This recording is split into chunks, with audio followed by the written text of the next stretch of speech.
Hey y'all, wanted to jump on here talk about off-grid planning. When you're talking about starting from the beginning, getting your land, make sure that your land is conducive for a solar or wind turbine, whatever you decide to do. There are zoning laws in some areas that will not allow that kind of situation where they've got, you've got panels or you've got some people have zoning restrictions.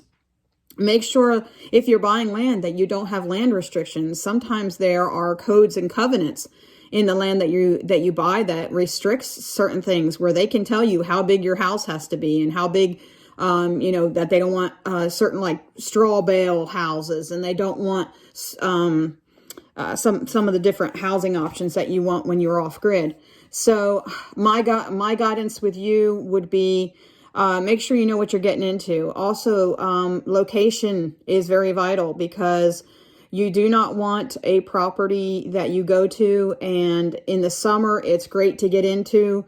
You go through a creek, you have to go through a creek. Oh, it's so pretty and everything. But guess what? In the winter, that creek's not going to be pretty. In rain season, that creek's not going to be able to be ventured into. So I really suggest that you get property that is easily accessible.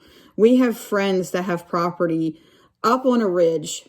They have to cross a creek because of the elevation and the way the road is.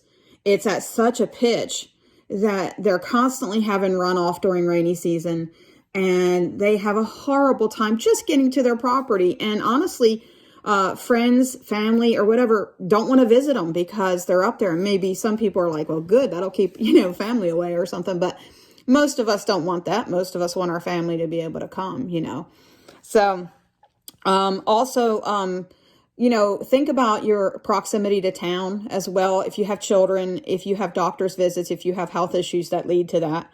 That's something you need to be responsible about, because if you live an hour and a half from town and there's an emergency, you're going to really regret that you've moved that far out. But that's totally your option, because a lot of people are wanting to move away from things. But just think about it.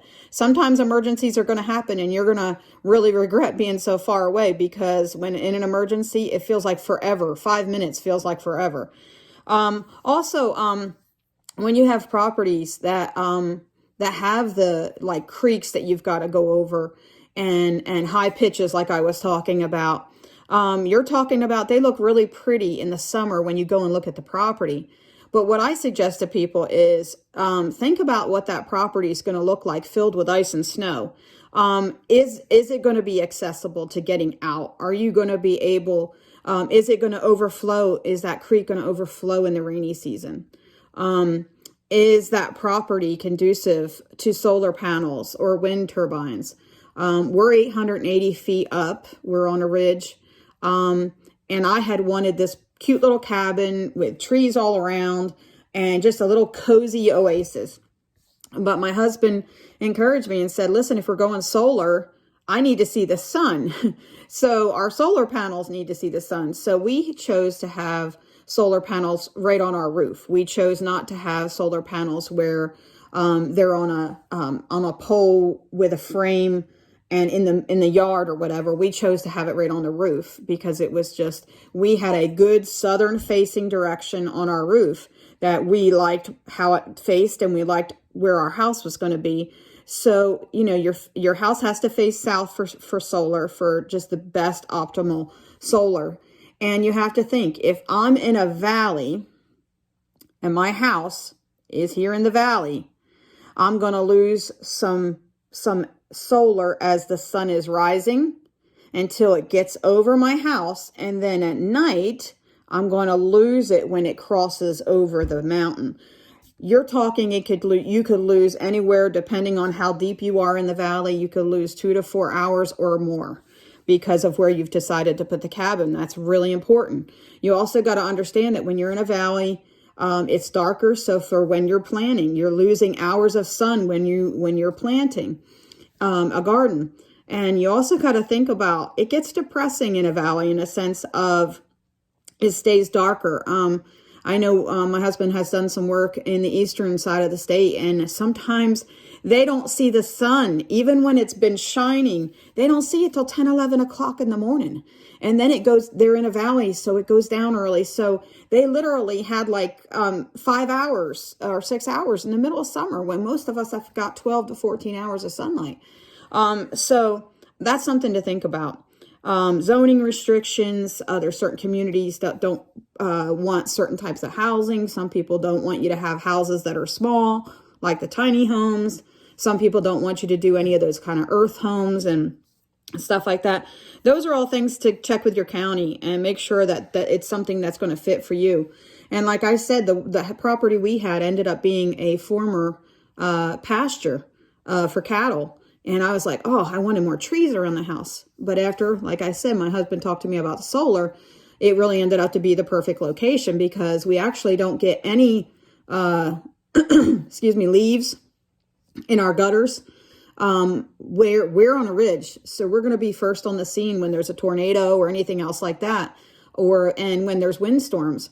And I'm glad there's no trees around to fall on our house, So it had its benefits. Also, I thought it was going to be really, really hot in the summer, really cold in the winter, being on the top of a hill with no trees.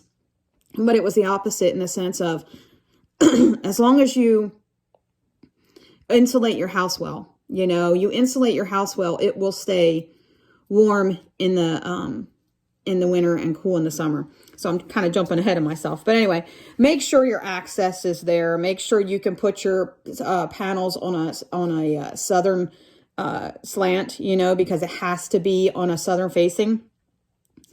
Also make sure that you have access to health care if you need it, if you have health problems or if you have children, or children are going to need supplies, or you're going to need to be at a grocery store. Where we're at, we're not in the middle of nowhere. We're about 20 minutes from several different towns. So that's about the land. Make sure that you find land that you can do what you want. Make sure it's got good soil for growing a garden. Make sure it's got the things that you want, which is if you want to have a greenhouse that has some level areas, or if you are wanting a house that you want to live with hydro. That's a whole nother subject. But if you're wanting the wind turbine, make sure that your access in that state to enough wind to make it worthwhile is going to work out. And also with the solar, make sure that you check online how much sun that state gets, how much rain and cloudy days on average. There's a website called City Data. There's different websites that tell you whether that area is really conducive for solar. Don't believe everything you read online. I know that's surprising, right? But you can't believe it all. You really need to talk to people in your area. Try to get on, some people who have went off grid and see what they're dealing with. I know here, we live in Kentucky, but we do really well with solar. The winter months are basically the worst because Kentucky has a very wet winter usually. Every year it seems to get a little bit better though, but we have a lot of dreary days. But even if you have what I call a bright overcast day, and that means it's cloudy and the sky's like a white, you still get quite a bit of solar, because as long as the clouds aren't really dark and they're not as really thick, you really can still get some solar.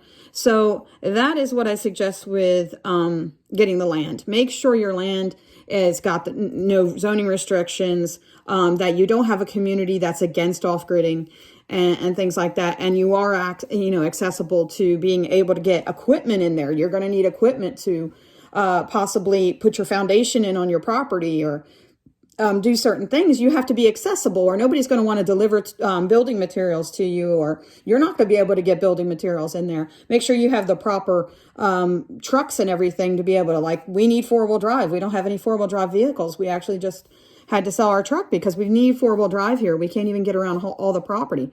But we do have a good access.